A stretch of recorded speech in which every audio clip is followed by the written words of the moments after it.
छत्तीसगढ़ के गरियाबंद से बड़ी खबर है। आज पुलिस और नक्सलियों के बीच हुई मुठभेड़ में पुलिस और सीआरपीएफ की कोबरा बटालियन ने मिलकर संयुक्त कार्रवाई की और 10 नक्सलियों को ढेर कर दिया।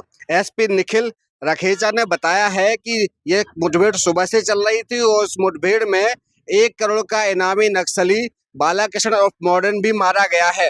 मॉडर्न पर 1 करोड़ रुपए का इनाम था। बताते चले कि मॉडर्न के पास उड़ीसा जो सीसी कमेटी है, यानी कि उस कमेटी का वो सचिव हुआ करता था, बड़ी जिम्मेदारी उसके पास थी और इस मुठभेड़ में वो मारा गया है। इसके अलावा उसके 9 साथी भी मारे गए हैं।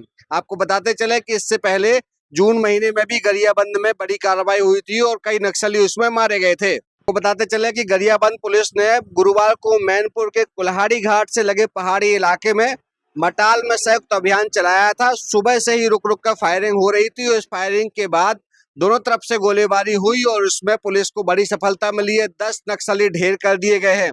एनकाउंटर की सेंट्रल कमेटी के मनोज और बालना और बालाकृष्ण ऑफ मॉडर्न को इस एनकाउंटर में मारा गया है और उसके कई साथी भी मारे गए हैं। जाहिर सी बात है कि नक्सलियों के खिलाफ हुए इस एनकाउंटर से गरियाबंद जिले की जो नक्सली हैं उनको बड़ी नुकसान हुआ है और इस नुकसान की भरपाई अब आगे नहीं होने वाली है। सीधी भास्कर के लिए विनेश दीक्षित, रायपुर, छत्तीसगढ़।